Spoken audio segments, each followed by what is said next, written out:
It's that time again. It's the podcast that takes your personal and professional life to a whole new level. Whether you're selling a product, selling a service, or selling yourself, one thing is for sure. You're always selling for life.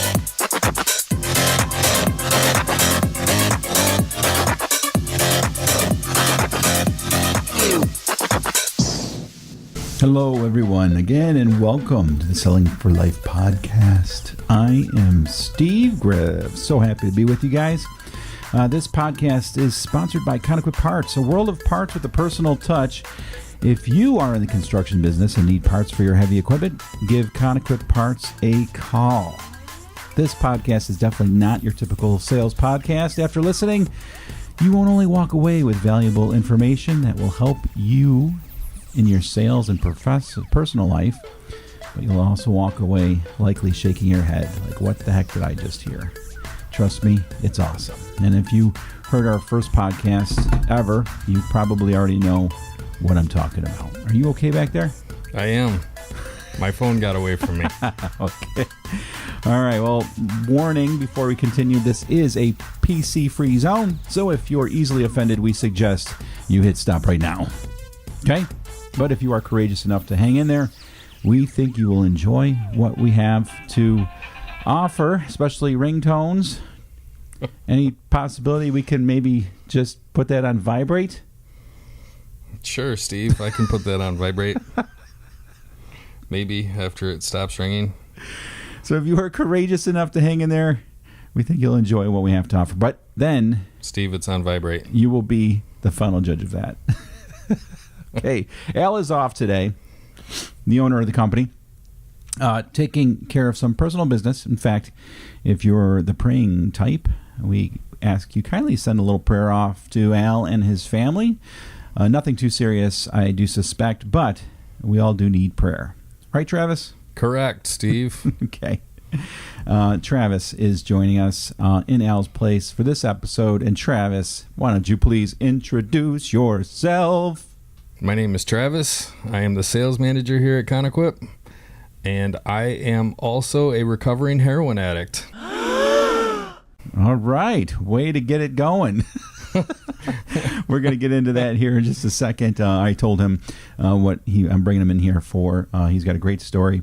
But first, in our last episode, we started talking about whether or not you are cut out for a career in sales and or starting a business. Not an easy thing to do, start a business or work in sales. Despite what you may have heard growing up, you cannot be anything you want to be in life. We all have certain God-given gifts, skills, and passions. But once you think you know what you want to set out to accomplish, what you want to be when you grow up, so to say, then you need to start setting goals and get the education and training you need to succeed and stuff like that. However, for many of us, we have to overcome hurdles to get where we need to be or want to be. And that's why I brought Travis in today. So now, Travis, a little interview. Are you ready? Go for it. You said you're nervous. Why are you nervous? It's just a silly little podcast in a room. Because I'm in a room with just me and you, Steve. What would make me nervous, too? How's that cookie taste? I am enjoying this chocolate chip cookie. And I'm doing... Would you like some? I would not. Keto diet, buddy. That's too bad. Travis is on the keto. So why don't we just loosen you up a little bit? Tell us about the keto diet. Keto diet is basically no carbs, no sugars, and foods that are high in fat and high in protein. I was on that diet myself once.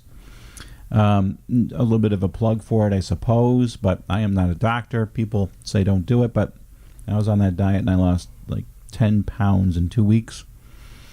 Even more, really.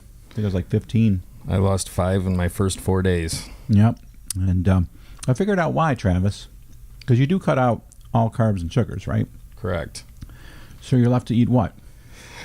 Meat, steaks, pork chops, chicken, bacon, sausage, all that delicious stuff. Until after 7 days of eating all that delicious meat, you say, you know what, I am so sick of eating just meat. I don't want to eat anymore. So that's why you lose so much weight, because you stop eating. I don't know about you, though. You like to eat, and you do love steak, so it's a perfect diet for you. Are you calling me fat? So, moving on. Travis, you did start out introducing yourself as a sales manager here at Conequip. Tell me about your early years, Travis. Where were you born? Beautiful city of Dunkirk, New York. And where is that for those who don't know New York? It's about 40 minutes south of Buffalo. What kind of family did you have growing up? I grew up, my mom and my dad were both in the house growing up, and I had a little sister 2 years younger than me. All right, let's get right to it. Addiction. What happened? As a child, I grew up with some drinking around. It was just pretty much a normal thing in the little country town that I was from. And I drank as a young kid, 12, 13, 14 years old, and it just kind of spiraled out of control. Alcohol wasn't enough at one point, and went to other drugs and harder drugs, and by the time I was 26 or 27 years old, I was a full-blown heroin addict. I've always heard the first time you try heroin, I don't know if this was a way of keeping kids from trying it, but I always heard that if you tried it once, you were addicted immediately. Is that true? I would say that I don't know about the physical addiction side of it, but if you've gotten to heroin, you've used many other drugs and drank in the past, and I can honestly say that there's not quite any rush like it. But as good as that feels, the end result is absolutely horrible, terrifying, and deadly. Yeah. Why don't you tell me about the downward spiral and how bad it got? And so the actual opiate addiction part of it, it started as a recreational thing. I was actually using synthetic opiates, medications prescribed by doctors to come down off from other drugs to help me sleep at night. At one point in my life, I got in a car accident, hurt my back pretty bad, and so I started having a doctor prescribe me opiate medication. Me being the type of person that I am, I thought that was absolutely awesome. I got my high and my drugs from a legal professional. It just got worse and worse, and I was getting drugs from more than one doctor, and I eventually got caught with that. And there's I had to buy synthetic opiates on the streets, and it's really expensive. A friend of mine introduced me to heroin to replace that, and from that moment on, I was full-blown heroin addict. It got to a point where I was 29, living at home with my mom because I couldn't keep a job. I couldn't function as an adult, let alone even a teenager. I couldn't function. It got so bad that I had all types of legal issues. I was looking at going to state prison, and I prayed to a God that I didn't believe in, and I asked him either to relieve me of this addiction, help me get sober, or to take my life. About 30 days after that, I was in jail, and that wasn't my idea of the way I wanted to get sober, but it was his, and I'll tell you what, his ideas are always perfect. Yeah, we're quitting cold turkey, and it wasn't up to you. Correct. Yeah, I had 7 days of detox in jail, and another couple weeks of being in jail, and then I went to a rehab, and pretty much for 14 months from there, I was either in jail, in a rehab, a halfway house. I was on drug court and probation. I had all types of legal things hanging over my head, which I needed. I wasn't going to get sober without that stuff, and it was God's plan that that's the way it was going to happen. And I am so grateful that that's the way that it happened. October 5th of this year, I'll celebrate 6 years of sobriety. That's awesome. So your recovery begins at that point, I suppose, when you went away for 30, what you said, a month? Yeah, it was roughly a month that I was in jail. And then so you started getting some help from certain groups or certain people, or what? Well, it started with professional help, counselors at rehabs. And rehab, in my opinion, is nothing more than it's a safe place for a short period of time. It's a place where drugs aren't supposed to be able to make their way in, and you've got professionals that are kind of guiding you and giving you the tools that you'll need to be sober. Outside of that, it was AA, Alcoholics Anonymous. It was, these are people that have conquered their addiction or their alcoholism, and they've proven it. They know what it takes to get sober and stay sober. The first step is admitting that you have a problem, that you are an addict or an alcoholic or both.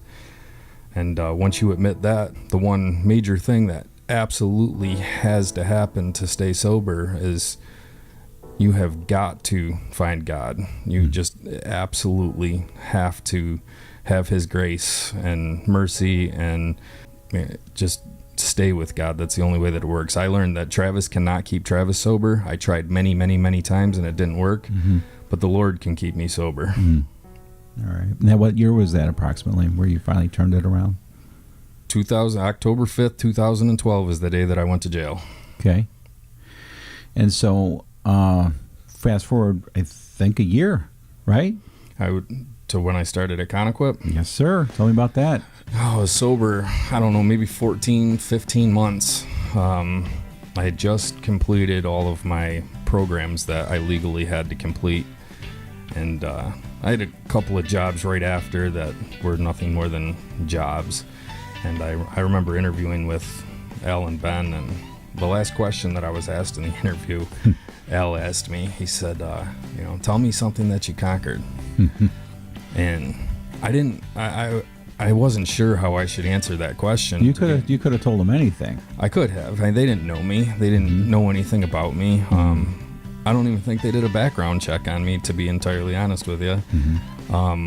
But I knew what the right thing to do was, which was tell the truth. And at 15 months, I had begun to conquer something, and I told them pretty much the same story that I just told you, Steve. And the response that I was expecting was just, okay, this isn't for you, or we'll call you in a few weeks and let you know. And the president of the company, Al, slapped the desk and he said, "Oh my gosh, that's freaking awesome." And I was in utter shock that somebody would sit there and listen to me, consider me for a job, and not just consider me for a job, but they hired me.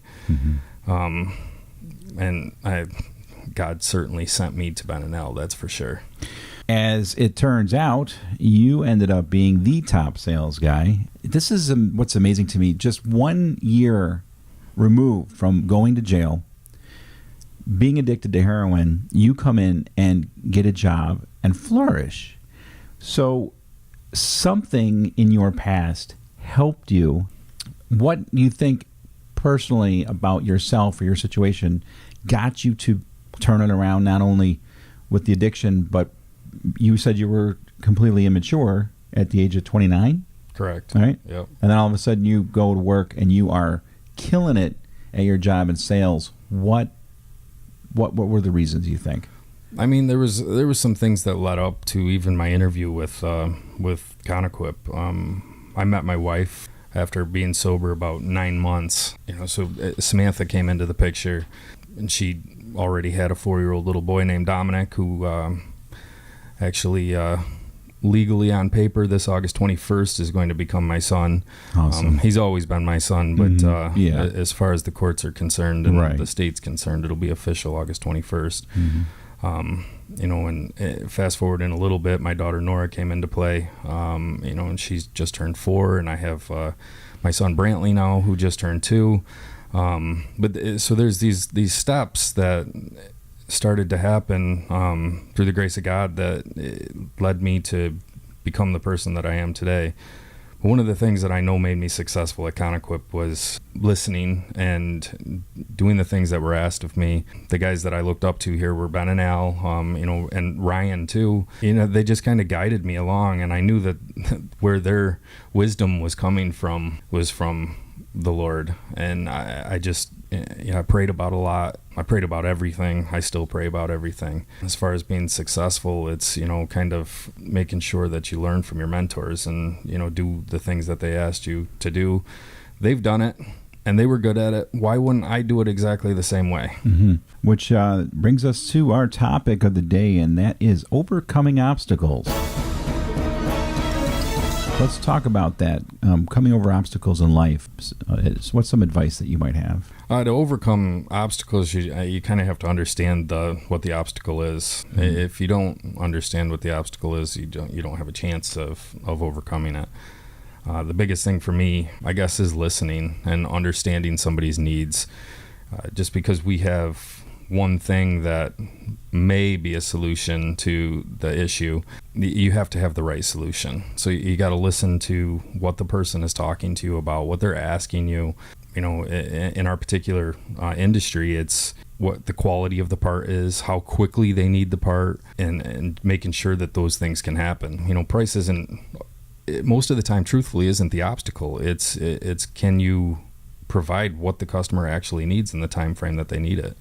And in life, it's the same thing. You know, listening to, whether it be your wife or a friend or your kids, what is the obstacle that they're facing right now, and how can you help them overcome it? And hopefully, you know, through your experiences in life, you're able to guide them. But again, it all comes down to understanding what the obstacle is. Okay, so it's, right, if you do it off the top of my head here, I'd say recognition, communication, identification of the problem, and then eventually the solution. We have a sales process here. So the sales process for parts, as you just said so eloquently, Travis, if I might add. Oh, thanks, Steve. Is the same for life. You got to recognize your problem. You have to talk about the problem, obviously, with somebody that's got some experience, what the problem is, how they can work out that problem, and then eventually come to a solution. Yeah, absolutely. It definitely applies to life. It is time now for our employee message. Ahead of a meeting coming up tomorrow, what maybe some words of encouragement or advice or anything policy related that you'd like to share with the employees of Conoquip? One of the things that I've been seeing in our daily numbers, guys, is everybody is starting to put up some big numbers. We were such a young staff just 12 months ago, and now the majority of our staff has over a year of experience, and man, does it show. Putting up bigger numbers than we ever have. Sell with confidence. Understand what the customers what you guys are doing is absolutely awesome in comparison to what we were doing just 12 months ago. Well, guess what, Travis? That's the end of our second ever podcast. Sweet. Can't wait to get out of here. You did great. You really did well. Hey, thanks, man. If you just can't get enough of the Selling for Life podcast, check out our website at sellingforlife.com. We have some blog posts, some videos, and other fun things posted there. Look for our sponsor, Conoquip Parts, on Facebook, and let us know that you checked out the podcast. And remember, whether you're trying to sell your wife on why you need new golf clubs or trying to sell your kid on holding his pee a few more exits on the thruway, one thing is for sure. You are always selling for life. Yeah!